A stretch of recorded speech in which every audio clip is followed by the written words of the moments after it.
Hi, everybody. Welcome. We're just letting a few more people in the room, and then we'll get warmed up and rolling.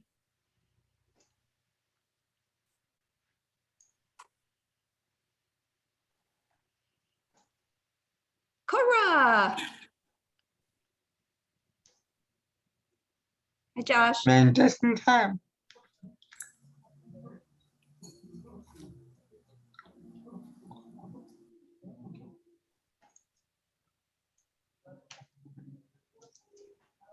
Hi, Ryan. Good to see you. Hey, how are you? Good to see you. Good to see you.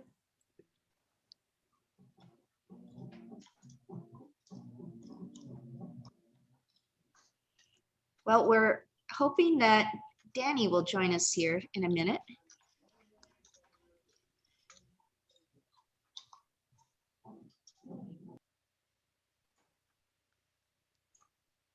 How is everybody? Danny's in the waiting room. Here he Ah. is. Okay. There's actually one other person too. There you go.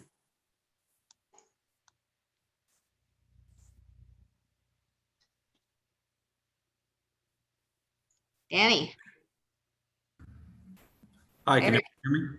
Yeah. How are you? I'm doing well. How are you? Yeah, I know exactly where you are now. Okay, great. Well, why don't we get started? Thank you, everybody. Thanks for joining us. It's good to see you. We have wanted to do this topic for quite a while. And in fact, we had this program planned last year at this time, and you know what happened. So I really appreciate that Andrew and Danny would have hang in there, and we were able to get this scheduled for this semester. So we've been looking forward to it for quite a while. I think I know everybody. I'm Susan Kamei, the Managing Director for the Spatial Sciences Institute. But actually, I'm wearing my old real estate development hat on this program. I'm not doing this because I'm the managing director. I'm doing this because I really love the topic, and really excited to have two individuals who are doing really interesting, innovative things at the intersection of geodesign and real estate. So actually, I think the best way to start would be just to have Danny and Andrew introduce themselves, tell us a little bit about their respective roles and what they're doing with geodesign concepts. And so, Danny, would you like to kick off? Tell us a little bit about your company, your development and design philosophy. Sure. So Danny Crajan, the founder and managing member of Hillock Land Company. We are a multifamily and mixed use developer, primarily here in Los Angeles. Wait, isn't yeah. Oh, there you go. Currently, we have 3 projects in construction, all at various stages of construction, and COVID has certainly thrown a wrench in some of our plans. So adapting daily has been quite the adventure. We focus primarily on multifamily and mixed use in urbanizing areas. We have theoretically based our kind of development philosophy around the notions of urbanism. And with that, we focus on locations that we believe we can bring higher density, more walkability, more connectivity, just some of the things that we look at, and the design concepts that we incorporate into our projects certainly reflect that. So, it's one thing to kind of take a piece of property and put up a stucco box, as we so affectionately call it, whereas a lot of our focus is on what unique characteristic can we bring to a project site or a building on a micro level, but also what ramification will that have to on the broader neighborhood at a more macro level. So it's Again, it's a little bit interesting because there's a lot of stakeholders that we have to deal with, and sometimes, they're not crazy designs, but some of the things that we do are a little bit more unique. And I think people have seen, especially in Los Angeles and some of these more growing parts of Los Angeles. Kind of making sure that the neighborhood and people in our business are all aligned is a significant kind of part of our scope. But I think it's what makes our role pretty interesting. Very good. Thank you. Andrew, you've played a lot of different roles, and you could tell us about what you're doing now. Yeah, so I'm Andrew Jackson. I'm the founder and architect for Geodesign Development. We kind of, like Susan was saying, kind of play a lot of different hats, whether we're actual partners in the development or provide design consulting or conceptual consulting. We're basically flexible on what our role is, but our main goal is to be able to provide each project that we're a part of a unique vision in concept that starts with a process where we kind of collect as much data and information as we can to present solutions based in a data-driven decision-making process. And we work at a lot of different scales. Right now we have a restaurant concept in Virginia that we're working on, as well as two multifamily developments in San Diego with more of an institutional developer where our role is more of design. And we kind of work at the cross section of different consultants in project management or an actual developer for fee type of role. But a successful project for us really is when the whole community that we're a part of feels the benefits from us being in that neighborhood. So our process, and as it relates to geodesign, really starts far beyond the boundaries of our property line.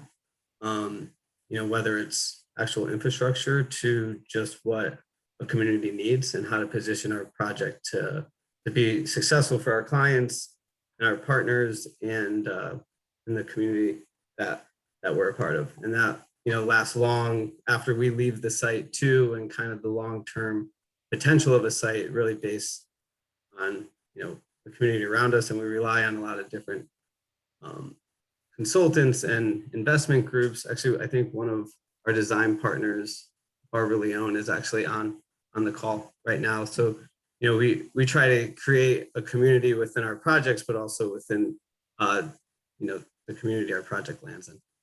And thanks for having me.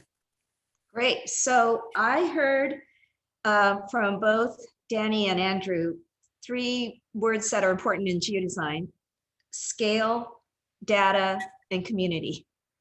So what between you and with the projects and the communities, the jurisdictions that you're working on and have had experience in getting projects through, what kind of data and what kind of technology are you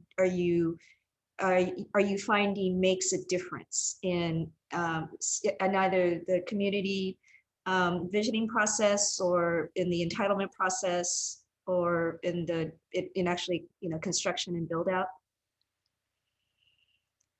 Yeah, I guess just to start, I think Danny might agree that we benefit from this whole community of GIS because we're able to do a lot kind of with open sourced, whether it's public domain through like local zoning, GIS maps, and all these different kind of public domain resources we have available to really set our projects up from the beginning to be successful.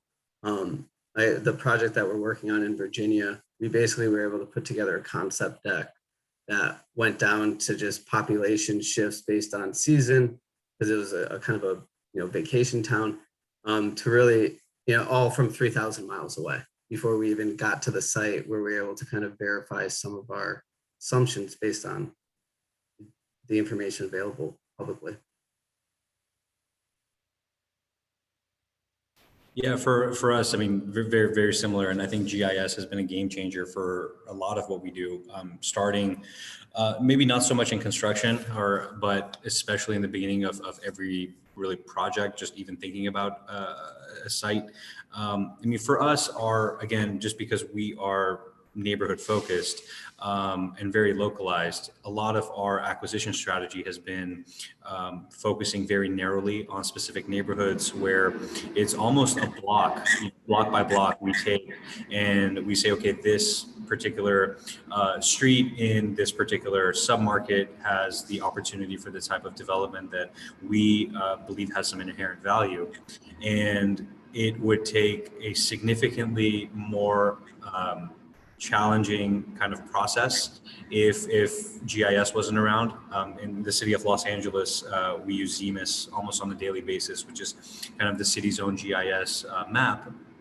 And what's great is, if we identify kind of an area that we see opportunity for development, we will go through and look at in really just a couple clicks, the zoning for that area, what neighborhood council it's in, what zoning parameters we would be faced with, what specific regulations there are for a site, if there's any environmental concerns, housing concerns, really just all the stakeholders kind of listed on one map. And that allows us to get a kind of a glimpse into what the development approach for that particular block or site even would entail. And it makes it really easy for us to make something like a quick pass and say, look, this, for reasons X, Y, Z, which is clearly listed here on this website, this wouldn't work for us. Or, okay, it looks like it works. Let's keep going. So I think it's been a game changer for our acquisition and entitlement strategy, just because, we've had the benefit of all that data at our fingertips at, the early onset of every project. Mm-hmm. And then I know, go ahead.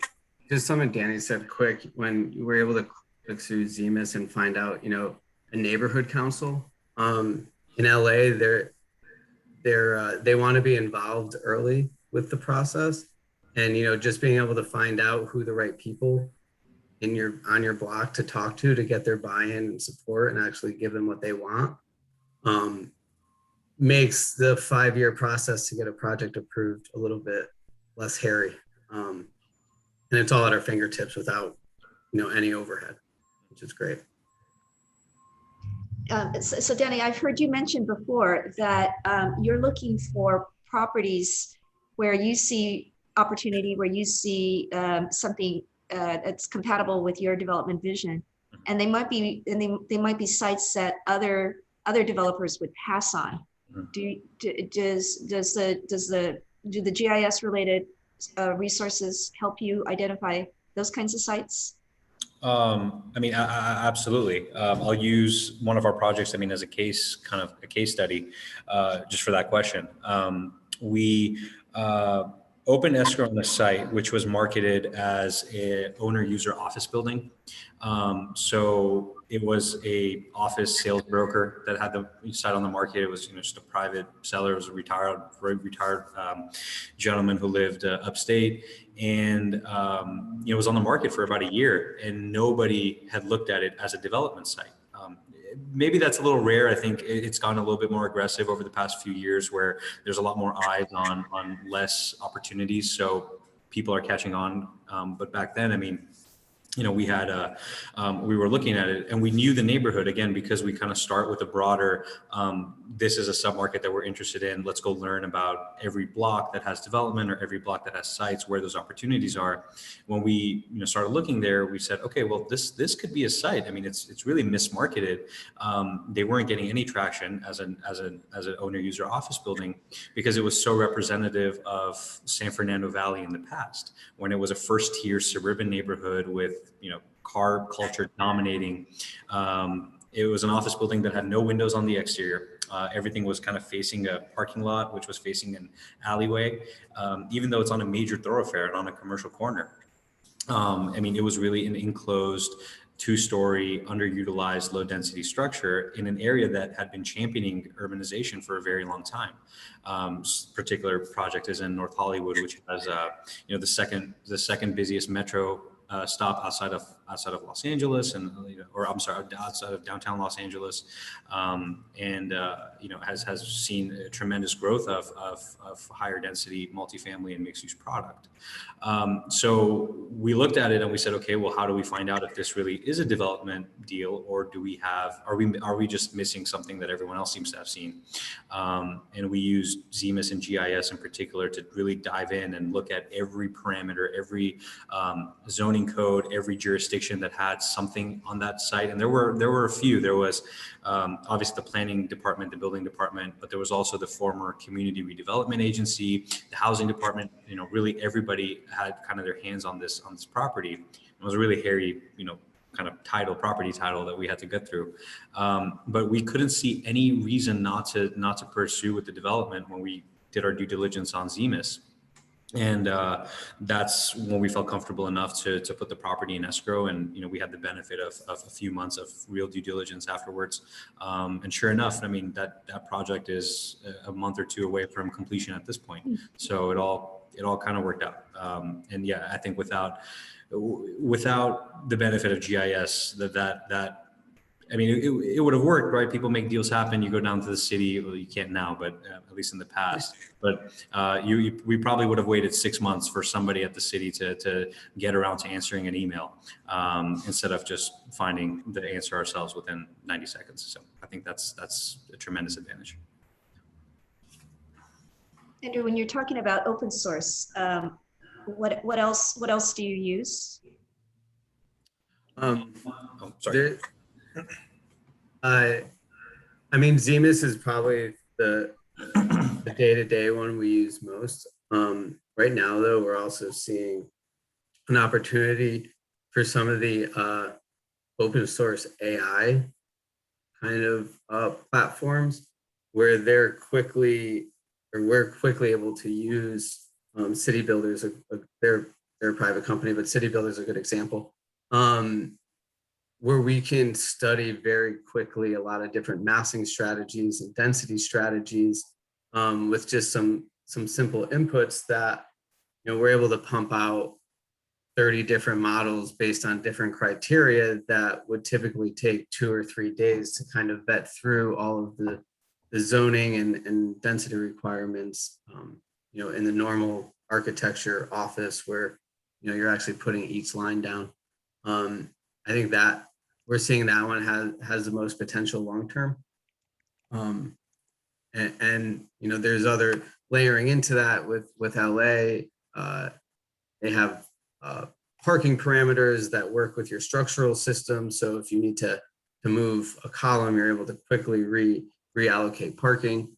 I think those are kind of the most interesting ones that we're starting to flirt with a little bit. They're still a little bit young, but if anyone, City Builder is a good one to kind of start looking at if anyone's interested.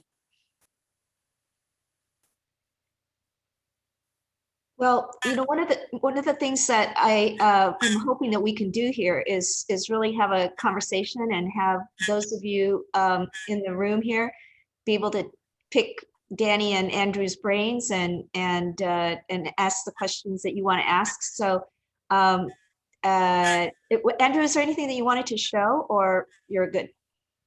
I could maybe more towards the end if there's some questions. Now, actually, I had one.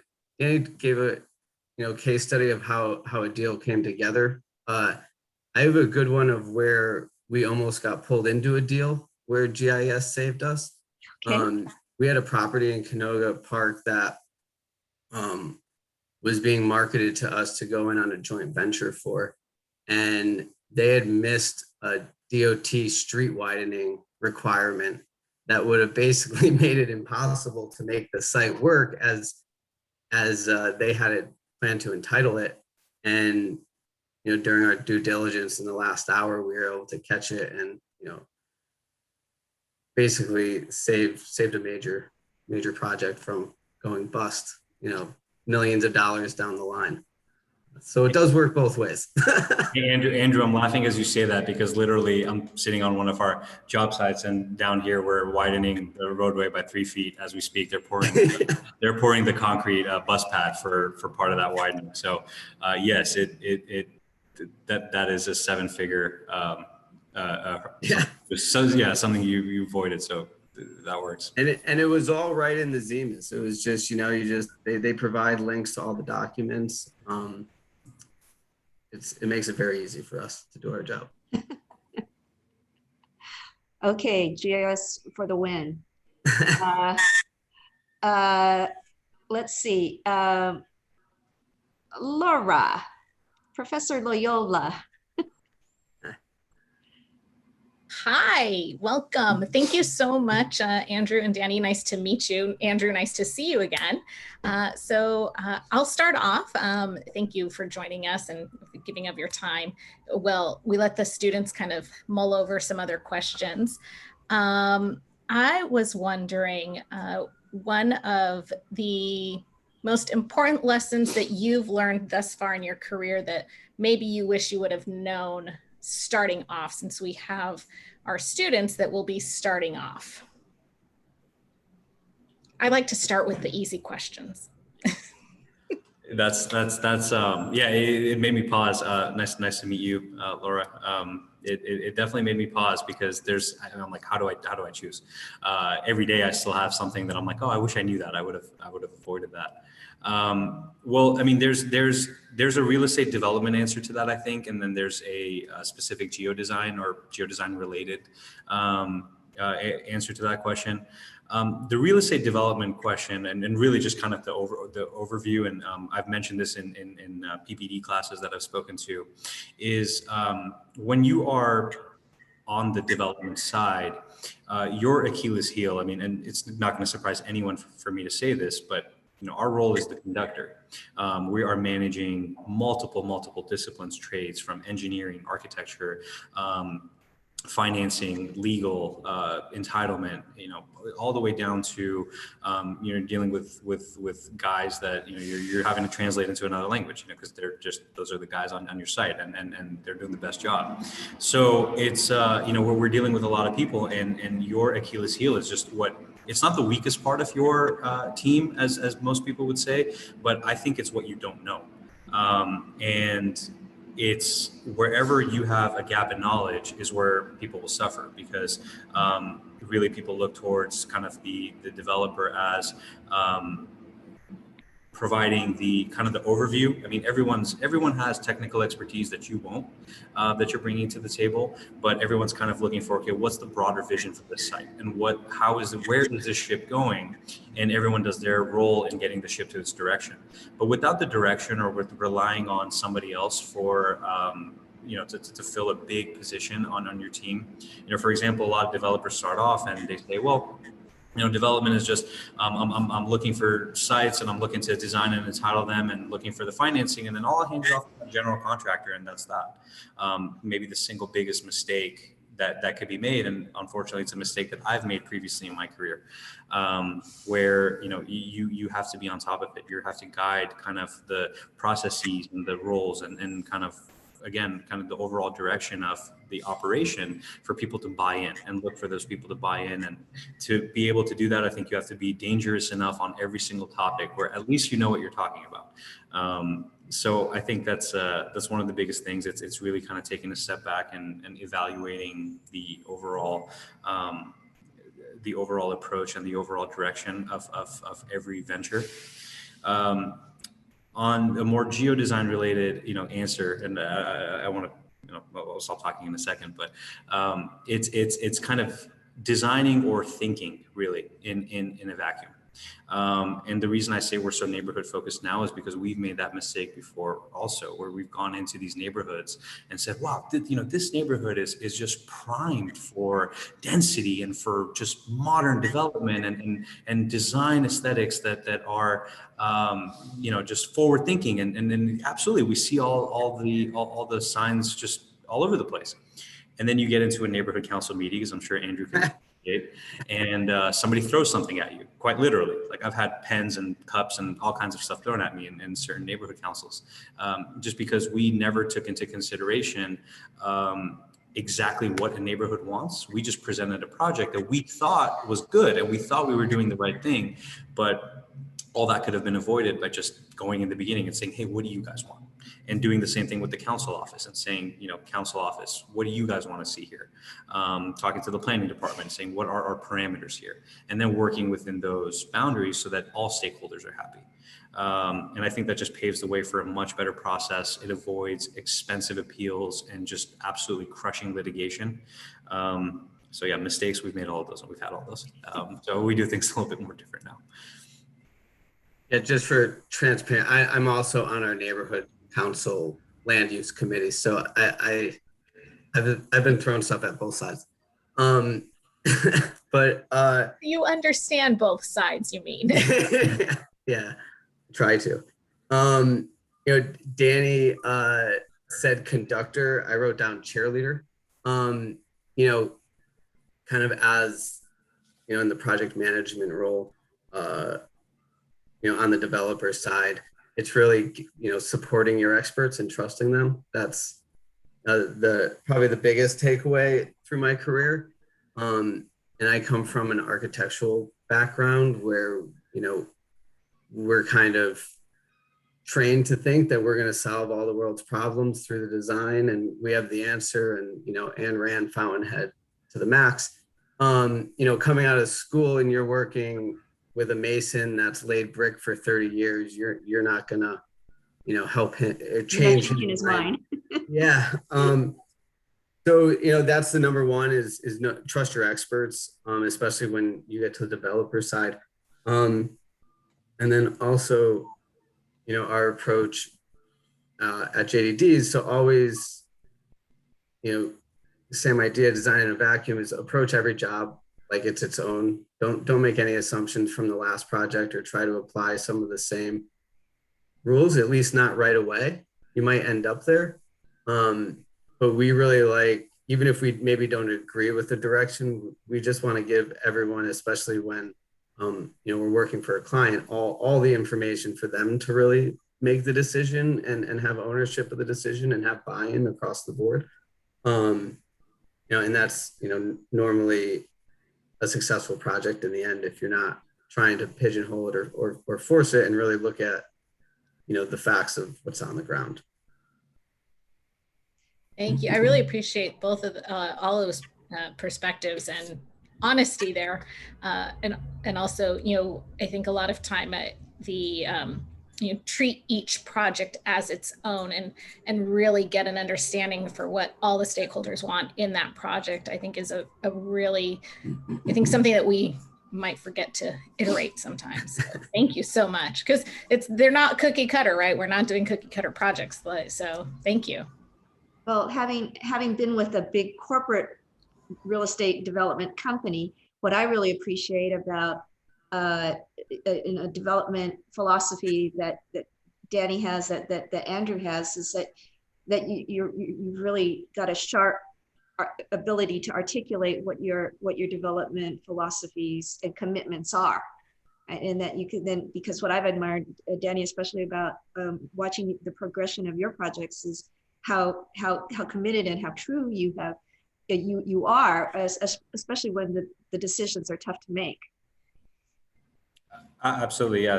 They are, and you're bringing things to life that you design on a piece of paper, and you look at a piece, set of plans for so long, and renderings are one thing, but you never know how something is going to look until you get to that point. And a lot of times when we're pushing the boundaries of design on a for-profit development basis, we do it because we have a commitment to do better than a lot of our contemporaries or predecessors. And just when I say better, not like we're outdoing the competition, but we are providing maybe a double bottom line, where there is a profit to us, of course, but there's also, we're creating something that a neighborhood can be proud of and will have a lasting impact, and just, again, better instead of consequences, they just improve the characteristics of an area. And when we do that, it's certainly difficult in actuality, because now you have to build what you've looked at on a piece of paper for so long. And, you're getting, I'll never forget, like we had framers on one job, and, I sat with the foreman for like hours at a time going over what we are thinking about doing. And of course, the architect comes in and, you have your weekly architecture meetings, but, we're here every day, and we're trying to guide the actual guys on the ground or in the field to bringing this to life. And it's, they're like, well, why can't we just do this? Because this is easier and this saves time and saves you money. And we're going, yes, but why don't we consider doing it the way that we originally planned to do it? And how can we make that? And solving those construction challenges in real time. And nothing's perfect. Everything's a compromise. Nothing that is spec'd or designed. I can say that with some confidence, that the architects spec and design things, and you change those because you just have the benefit of the information in the field at the time. But I think there's certain compromises we're willing to make and certain ones that we're not. And ultimately, it's all for the commitment of, or for the benefit of the project. And when they turn out successful, and you drive by and somebody is, what was just a eyesore for a neighborhood is now somebody's home, and a place that, at least you're proud of. I think that is what makes this entire business worth it. I think too, our industry is kind of all based on, a problem solving exercise, for the site and the zoning and how to get it built. So people that come into our field, I think when you approach them with getting them excited to solve a problem, they become more innovative. And, so from the developer, the cheerleader, the conductor side, a lot of it's kind of finessing your team to kind of align with your vision and your goals. And if your vision goal is to do it as cheap and quickly and get out at the end of the project once you pay off your debt, they're going to approach it that way too. And they're not going to care once they leave the job site or they, submit the designs. So there's a balance too between like the data and having all your data to back up your decisions, but also in your approach. Do you have any advice for our geodesign real estate development students? Yeah. I would. Danny, you want to go first? Let me think about it, articulate it. Sure. I mean, I have lots of advice. I don't know. Yeah, it is a tough question. I mean, because one of the things I respect so much about geodesign, and again, I mean, being in the industry and speaking to PPD and like, but I'm a USC grad, and I did real estate development classes at Marshall. They're just very different. The way that you think about things are very different versus what I've seen in geodesign with, a lot of the professors and in the classes and even in, sessions like this. And it's always been a little bit more rewarding because it's a unique perspective that you're bringing to the table, and it's a unique perspective that you're learning. And in a business that can become very saturated or just very cluttered. I mean, one of the, when I was first starting off, it was something that prominent developer that I was like looking up to. I'm like, I can't believe I'm meeting this person. I want to be like him. And, I asked him the same question. I said, do you have any advice? And he said, I don't know what he was going through at the time, but he was like, well, when, anytime you think you're doing good in this business, or anytime you think you're clever, you're savvy, just look out the window and look at the buildings around you and look at how many of those you have not done and how many of those you have. And chances are you are the smallest fish in a big ocean. And, a lot of times I think like developers can get very, the way that I do it is the way to do it. But again, you just take it back and you're looking and you're saying, well, there's a lot of us here and a lot of us with this vision over the years. And this is a business where the moves you make today will have generational impacts until somebody smarter than you comes and demolishes what you built 50 years before that. So again, that unique perspective I think is key, and always challenge kind of the boundaries and challenge the norms and challenge the concepts that are dominating the discussion of the day, because it's cyclical and it changes, and you find inherent value when you create differences or just different concepts that if feasible can create a lot of just inherent growth. There's kind of a joke that you're not really a successful real estate developer until you've gone bankrupt the third time. So just to, kind of piggyback on Danny's point, but I guess my advice would be is to really trust the process. Like for our approach specifically, we go through the same steps all the time, gathering the information and then, working towards a solution instead of kind of going the opposite way. As long as you kind of rely on your fundamentals and make sure you kind of do your due diligence as you go through and take your time and be deliberate in your decision making, I think you'll have success on every project. Danny, you mentioned looking at things on a piece of paper. Between you and Andrew, do you take advantage of any of the 3D visualization capabilities these days? 1000%. One of the things that I did before kind of launching out is I taught myself SketchUp my senior year of school.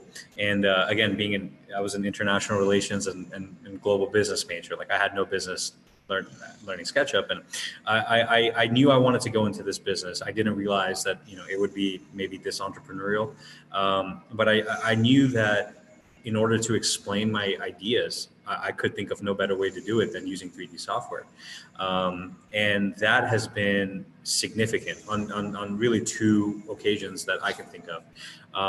The most important is, when we're looking at GIS and we're looking at zoning parameters for a site, we are calculating really like what we could build here, and it's very expensive if every single time you're paying an architect a few $1,000s to put a conceptual study together, something that you could do via massing on SketchUp, pretty simply.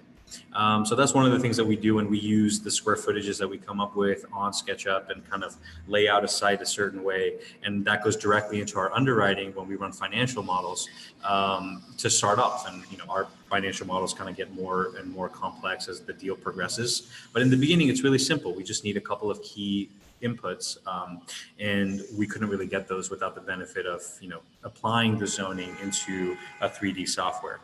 And the second, when we are moving forward with the project and we're butting heads with an architect who's saying, I want X, Y, Z. And we're saying, no, we told you ABC.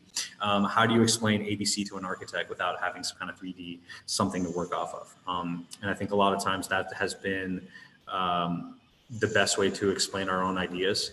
And it's been significant. I couldn't imagine doing this business without some benefit of that.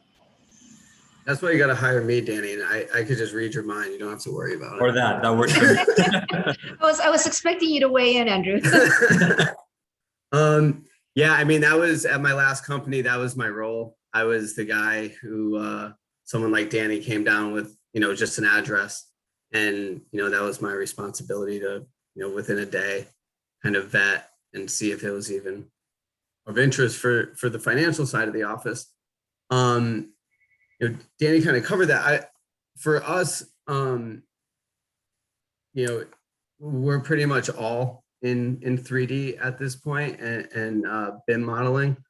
We start in Rhino to do our studies. We're able to actually import GIS maps, and we don't have to get every angle and corner of the site and street perfect anymore. We just have that information, and that's where we start to do those quick studies. And then, once we kind of lock in on the design and the developer gives its blessing, then we move into Revit, and we're working in the cloud. We've worked, like I said, one of my colleagues is on, we had a team, our structural engineer was in Texas, our electrical team was in Florida, and we were in real time able to get modeling updates and edits where normally we would have to wait, 6 weeks and then prepare the upload or before we'd have to like send a thumb drive to upload it. And it's really helped us in real time be able to work with our consultants no matter where they are. And this was before COVID. And the software has so much information built in, class detections for coordination in the field, where we'd quickly be able to see if our sprinkler design was clashing with our beams, all these different in-field hiccups that we normally run into, we're able to at least try to identify a lot sooner. And now we're finding a lot of developers or general contractors are hiring or have their own in-house BIM teams to kind of vet the models and they basically rebuild the entire project, and they're able to get all the information in real time. And then, furthermore, you could even roll that BIM model into your maintenance and operational team, where they're able to just click on an air handling unit and be able to know exactly the model and, have the owner's manual right there at their fingertips. Can't imagine not having the software and doing one of these projects right now. So I hope the Geodesign students that have had the architecture sequence are feeling good now.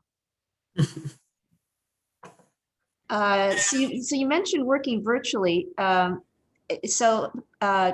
Danny, I know you've had to deal with what you do in the field with projects that are under construction, but any shifts, any changes because of our operating conditions under COVID? Anything that you think would be silver linings for how we're going to continue to work with this process going forward? From the way that honestly, it's a tough question to answer. There are silver linings that have come out of COVID, certainly, but it's more on the way that we look at, I think, buildings, and not so much on the actual process. Because I'll be honest, and this is where I'll get on my, on my soapbox and just talk. So I'll stop myself before I do that. But I mean, COVID's been a nightmare with the city. We can't get anything done. Utility companies take forever to do anything. They always cite just being undermanned and understaffed. There is no office that you can go into anymore and explain and try to, get somebody. You can't flag any inspectors down. You have to call them out for inspection, and they're busy, they bump you, and it takes forever. The worst of it, I think, is that there's no counter. You can't go into the building department with a set of plans and get feedback. We do that all the time, where I will take a set of plans. We know all the plan checkers now, all the plan check engineers, and we go in and we try to explain, like, hey, we're trying to do this. What do you think? And so on and so forth. And these guys, they'll work with you. I mean, they're great. The people at the city usually are great. I mean, they're just overwhelmed, and I think there needs to be more of them, but that's, again, no soapbox. No soapbox. No, I mean, I think the interactive part of the business, I think on the private side can definitely be virtual. And I think Andrew can speak much more to that, as he started. But when you're getting into meetings with stakeholders and with the city, and you're doing neighborhood council meetings, and you're dealing with the building department, the planning department, I don't know if there's really any substitute for face-to-face interaction. One, from just a timing perspective, right? You wait 10 days for somebody to get back to you via email. It's just going to take forever. And then the other part is just, really kind of getting to a common ground. I think it's a little bit more difficult online like this. But on the actual building side, I mean, COVID's impacts, I think, are clear. There's just the principles of passive design, right? Where we are designing more sustainably, more, allowing for natural light, natural ventilation, open space, more private space, but more, just open design. I think those just are proving themselves out to be just critical concepts, because when there's a pandemic, you have the benefit of being in a better space versus, a 400 square foot dark, studio off a, ventilated corridor, just, you know, it's a lot of what the design of the city is. And we've seen some real value to that. So I think people are being more conscious about the sustainable elements of buildings and more passive design principles. And I'd love to see more of it, because I think that's critical and that's key. Yeah, I'd agree with Danny on all of the actual building and dealing with the city and all those type of issues. One of our partners, they've had to close a hotel, 5 restaurants, and trying to help them reopen and go by all the al fresco rules was just a nightmare. So I'll try to be more positive. From the design side, like I said, you know, having the technology and software has actually, you know, been a benefit on our architectural fees and all these other consultants. We're able to do it all digitally and cut down on paying them to travel to and from meetings and sit in 5-hour meetings where they're not really involved as a structural engineer during the mechanical conversation. So all those benefits we're seeing. You know, and actually, I sit on design reviews at University of Hartford for students in the architectural program.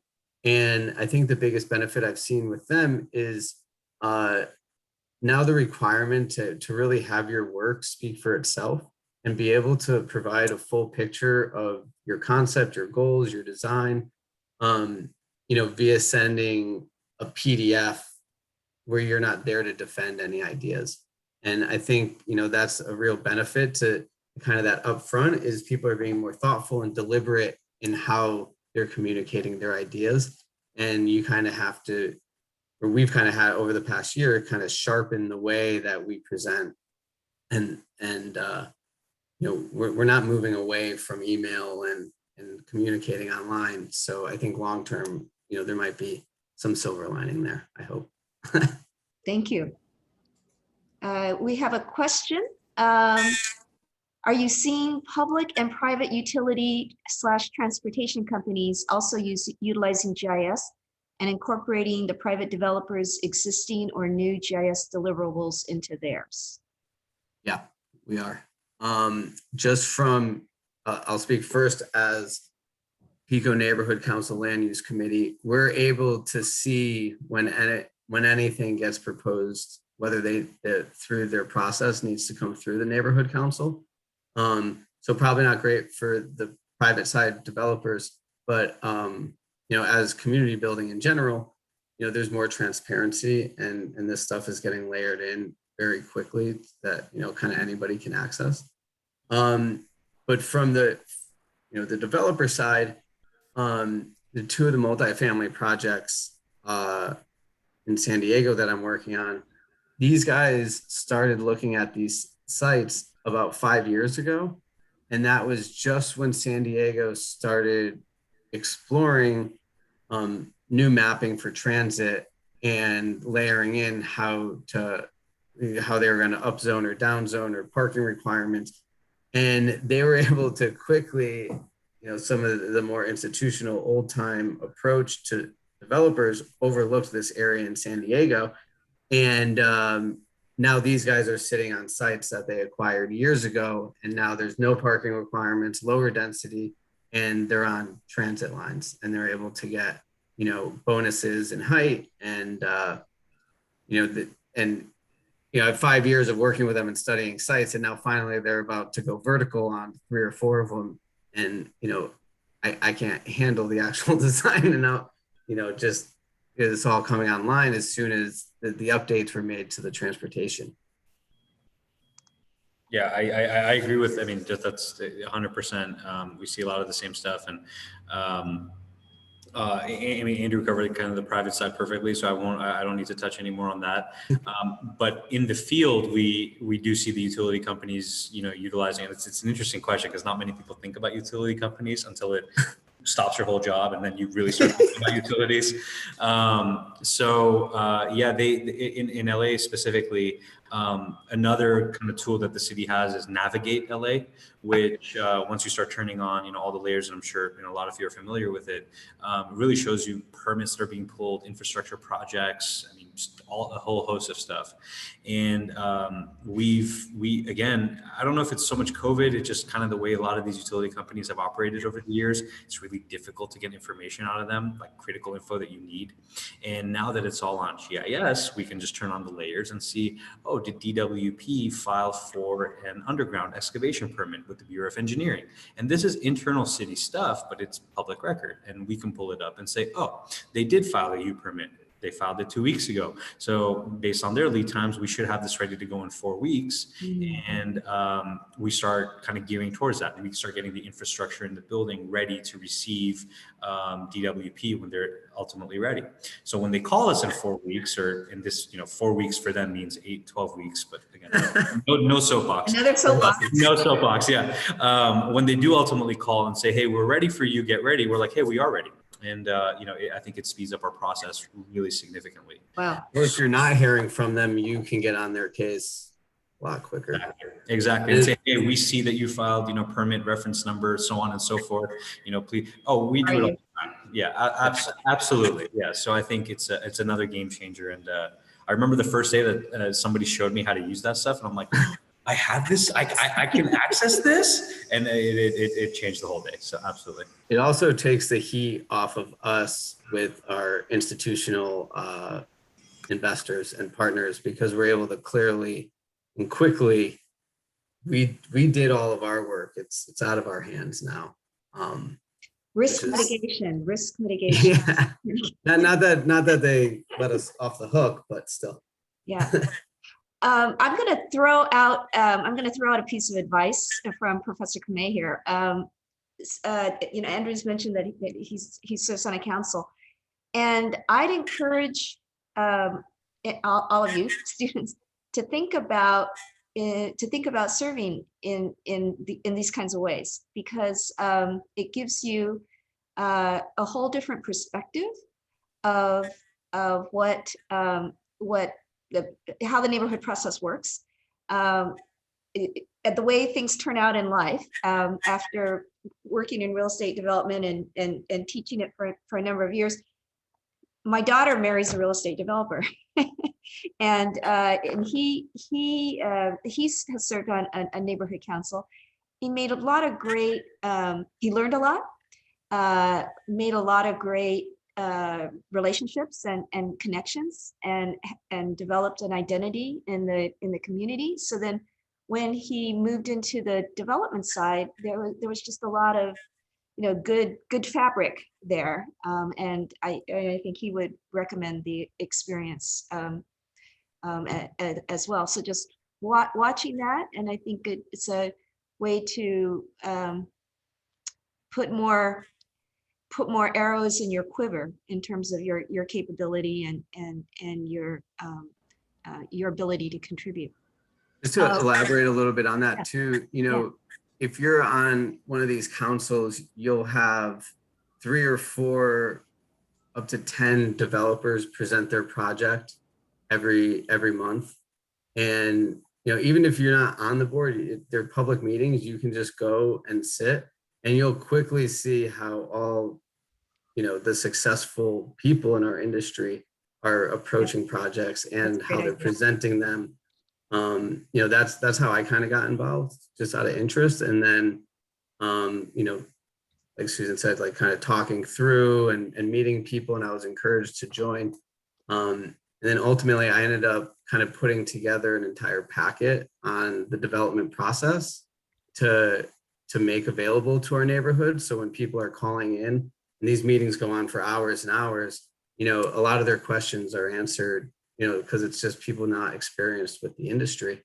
You can really add value in building your community. But, it is a bit like the TV show Parks and Rec. I think the first meeting I was in, it was 67 complaints about lack of parking, and one that COVID was fake. That was the public comment section. So you have to have a little bit of determination to get through. But Andrew, I'll do you one better, just for 2 seconds. We had a area planning commission. It was it was a neighborhood council, but we did have public comment, and there was somebody with a sock puppet named Mr. Something, and the sock puppet had a lot of comments on our project. So He hasn't shown up at mine yet. well, consider yourself lucky. That was something I'll never forget.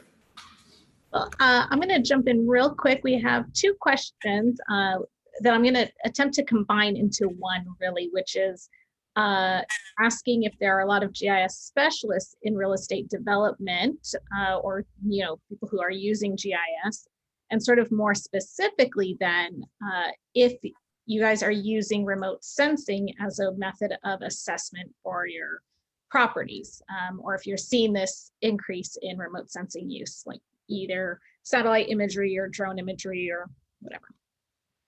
Yeah, for the imagery, we start with Google Earth pretty much every time, and kind of work out from, all the information that we can gather. From there,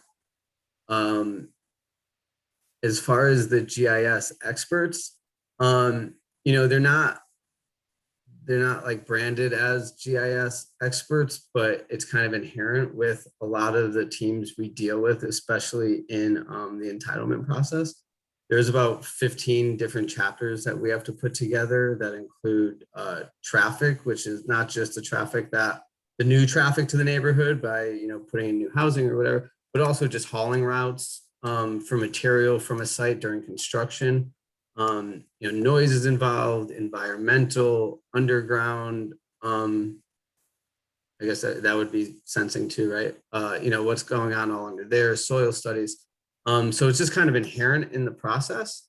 That kind of takes in all those different kind of GIS benefits, as we make our case to get the site entitled. Yeah, I mean, us too, we use it a lot in the early stages of our process. So, tools like SketchUp will allow you to take a location into just kind of into a place, and then you're designing on a location. So we will take our address from, Google Earth or Google Maps or whatever, drop it into SketchUp and kind of build on that exact location. And then when we superimpose that onto Google Earth, we have a sense of exactly what the neighborhood, or I'm sorry, what the building will look like in the neighborhood, and can zoom in and out. And again, without the benefit of having an architect on board in the early processes, I mean, this has really helped us just kind of envision what a building would look like before we choose to dive deeper or anything like that. And we've even used it on models or presentations when we've gone out to certain groups in the early stages. It's almost impossible to do it without it, but it makes you wonder, how people did this business 30, 40 years ago. Lots and lots of paper maps that you were in, and illustrations and drawings that were overlaid. Colored pencils. Yep. We are closing out of time here. Any last parting words of wisdom? Anything? Sue, can I just show something really quick? Sure. Yeah. That's good. Yeah, it's just give me 1 second. How do I share? There we go. You're a co-host, so.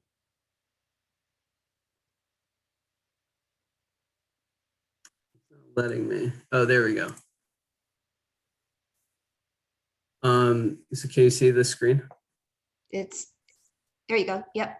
Yeah, so this is just quickly, like, obviously we didn't model all of this, but we were able to take it in from Google Earth, and this is the quick studies that Danny was mentioning. But this is all public domain data, and we're actually able to plug in the project with the density that we were looking at, and it kind of gives the investors and people in the city a really quick understanding of what we're actually proposing to build. So this is just a real world example. And when the Esri User Conference returns to in person, we will be right there. Yeah, exactly. Well, this has been really great. Thank you so much for spending the time with us. And I'm sure it's been helpful and hopefully inspirational to the folks that have been able to join us today. We've been live on Facebook, so we'll be able to share this recording. And let's keep up the conversation. Let's keep it going. Both of you have been very valued and appreciated advisors to the program, and really appreciate the work you do and your support of our programs, including the Geodesign program. So yeah, with that, thank you all for joining us, and feel free to email. I think you know where to find Ken, you know where to find Dr. Loyola, you know where to find me. And so if there's anything else that you'd like to pursue or to follow up with in terms of questions, just feel free to email us, and we'll keep the conversation going. Okay, have a good afternoon, everybody. Thank you. Thanks, Danny. Thank Thanks, you. Andrew. Okay. Thanks, guys.